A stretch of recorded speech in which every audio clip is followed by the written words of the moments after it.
Dando continuidade à nossa matéria e reiterando que é um prazer tê-los aí do outro lado da tela, na página 68, o tema do livro do profeta Jonas.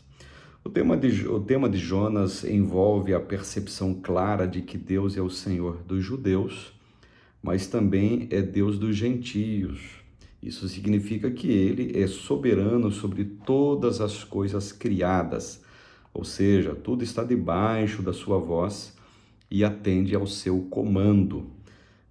Versos 9 do capítulo 1, 4 a 17, verso 10 do capítulo 2. No capítulo 4, versos 6 e 7, vocês podem apreciar essa verdade que eu citei. E a mensagem de Jonas, ela foi dirigida a Nínive, uma nação ímpia, uma nação que dispensa até comentários, capital da Síria. Evidentemente que esse povo não estava ligado a Israel, portanto, eram gentios. Mas nesse caso, Deus mostra a sua graça. Como eu falei em outras aulas, a graça sempre esteve embutida no Antigo Testamento. E essa graça atinge seu ápice, evidentemente, em João 3,16, que se confirma esse amor de Deus para com os gentios, quando a Bíblia diz que Deus amou o mundo.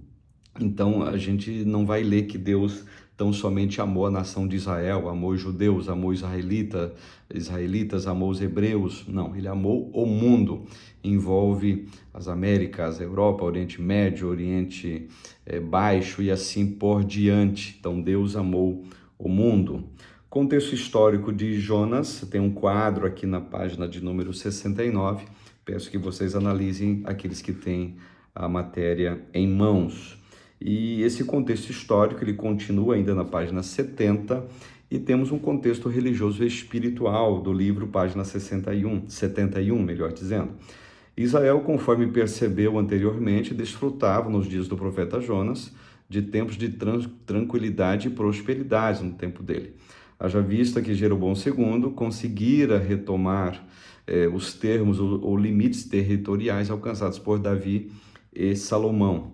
No entanto, no aspecto espiritual, a situação era delicada e problemática. Amós era contemporâneo de Jonas. Então, portanto, a idolatria e a perversão do direito e da justiça eram graves no dia de Jonas. MacArthur afirma o seguinte, página 71. Em termos espirituais, porém, foi um tempo de pobreza espiritual. A paz e a riqueza haviam tornado Israel espiritual, moral e eticamente corrompida. Os textos sagrados que apontam para essa realidade afirmam essa realidade sem nenhuma, digamos, sem nenhum protocolo, melhor dizendo, é o que está acontecendo.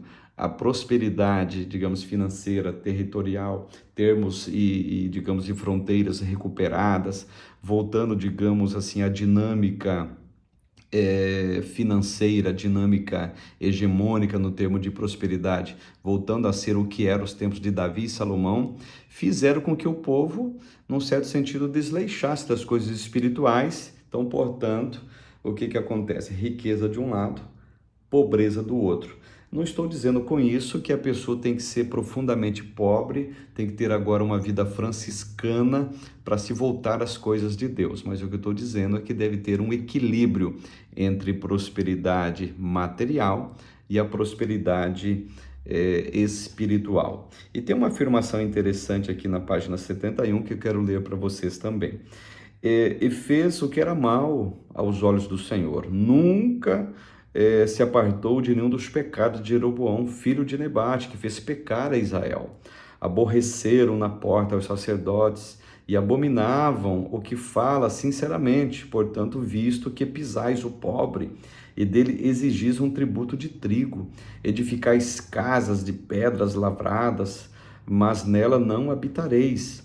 Vinhas desejáveis plantareis, mas não bebereis do seu vinho, porque sei que são muitas as vossas transgressões e enormes os vossos pecados. Afligis o justo, tomais resgate e rejeitais os necessitados na porta.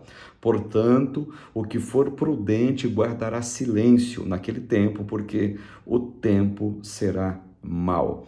texto de 2 Reis 14, 24, vocês podem confirmar isso, e Amós, capítulo 5, do verso 10 a 13. E aqui, continuando ainda, uma leitura de Amós 4 também ajuda a perceber como a situação era precária em relação às questões espirituais. Lembrando que Amós é contemporâneo do profeta Jonas. O que acontece nos dias de Amós, acontece evidentemente nos dias de Jonas.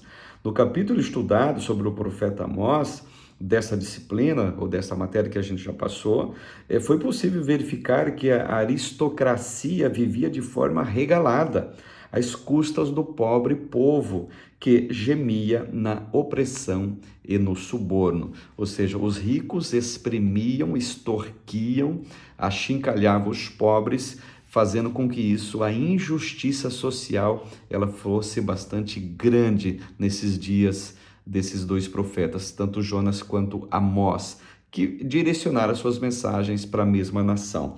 Então, observe que Deus, ele trata, sim, e tem o reflexo da colheita, da postura no âmbito social da pessoa. Quando há muita prosperidade e esquecimento de Deus, é evidente que o juízo de Deus é galopante, ele aparece nesse sentido que eu coloco a vocês. Na página 72, uma análise dos principais aspectos do livro do profeta Jonas. Jonas recebeu o chamado do Senhor para ir à poderosa Nínive. A realidade de Nínive era que ela era uma cidade perversa, opulenta e vaidosa. Bento e Plácido explicam o seguinte, página 73. Nínive significa casa de Ninos. Esse é Nimrod, Gênesis 10 e 11. Nínive, propriamente dita, media 4.800 metros de extensão e 2.400 metros de largura. A Nínive maior incluía Cala, 32 quilômetros ao sul, e Corzabade, 16 quilômetros ao norte. O triângulo formado pelo Tigre e o Zabe fazia parte das fortificações de Nínive. É o único caso de um profeta que for enviado a povos pagãos. Por isso que Jonas é conhecido como o profeta relutante, claro, mas é o profeta missionário. Ele vai fazer a obra de Deus, ou seja, ele vai enviar a mensagem do Senhor ao estrangeiro. Então, com isso, olhando todo o panorama profético do Antigo Testamento, nós vemos que o Senhor Deus, ele quer falar evidentemente com a nação de Israel, claro, Reino do Norte, Reino do Sul, mas Deus não esqueceu dos gentios. Há uma mensagem para os gentios. Inclusive, jogando bem mais à frente essa minha afirmativa, a igreja hoje, a igreja de Cristo, ela é formada majoritariamente, se fosse o caso, por gentios.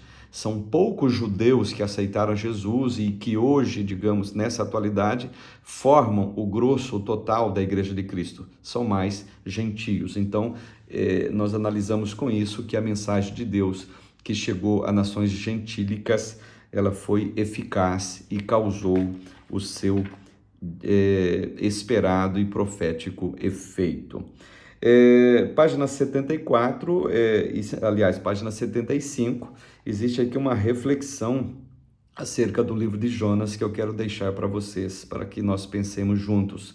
O que a igreja atual pode aprender por meio do profeta Jonas? Essa é uma pergunta para nós pensarmos. Coloque aí nos seus blocos de anotações para a gente pensar junto nessa questão. Página 77, capítulo 2, Miqueias. É uma pergunta aqui nessa temática da página 77, melhor dizendo. Quem é como Yahvé? Miqueias é um dos profetas que mais enfatizou a importância do verdadeiro culto ao Deus de Israel. O chamamento à responsabilidade para com o Senhor e para o abandono das práticas da idolatria tonifica uma mensagem deste profeta. Em tempos de dificuldades, especialmente porque os assírios estavam no poder, exercendo forte pressão sobre as nações, incluindo, evidentemente, Israel e Judá. Mas esse homem, o profeta Miqueias, ele traz um chamamento para que se leve a efeito o verdadeiro culto a Deus. Por mais que a força opressora da época, que dominava o mundo conhecido da época, era os assírios, nação ímpia, nação estrangeira. Autoria, local e data da escrita. O livro de Miqueias foi escrito pelo próprio profeta, que recebeu a palavra do Senhor, conforme está em Miqueias, capítulo 1, versículo 1. Miqueias, cujo nome é uma abreviação de Micaías, significa quem é como Yahvé? Então, o nome dele, a etimologia do nome dele é uma espécie de uma pergunta. Até o nome dele é uma exortação e é uma afirmativa mostrando as credenciais de Deus, ou seja, o nome dele está dizendo: ninguém é parecido com Deus, não existe outro Deus parecido com este é o caso, né? Ele era morador de Moresete, cidade que estava situada junto às montanhas de Judá, cerca de 40 quilômetros de Jerusalém.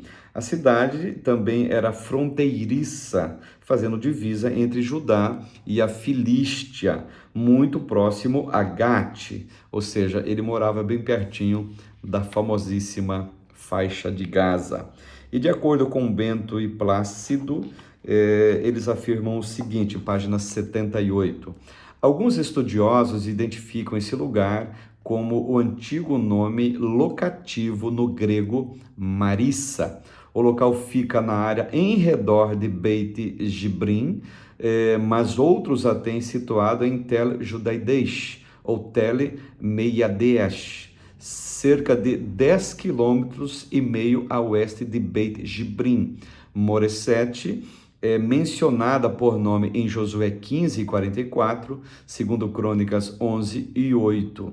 Sua localização geográfica fazia da cidade um posto avançado de fronteira, de onde era possível observar facilmente quaisquer movimentos militares na região. Os assírios passaram por ali nos anos de 734, 711 e 701 e defrontaram-se com os egípcios nas proximidades de Rafia, ou Rafia, ou Rafar, que é justamente a fronteira do extremo sul da faixa de Gaza com o Egito. Eu acho que você tem ouvido, você que acompanhou esses confrontos em Israel desde o dia 7 de outubro do ano passado, essa expressão Rafia, ou fronteira de Rafá, ou seja, fronteira sul da faixa de Gaza com o Egito.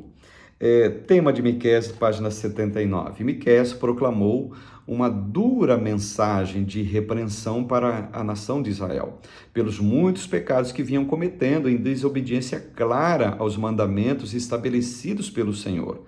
Deus haveria de julgar o povo, pois ele é o justo juiz. Todavia, ao mesmo tempo, o Todo-Poderoso cuidaria da nação, assim como um pastor cuida de suas ovelhas.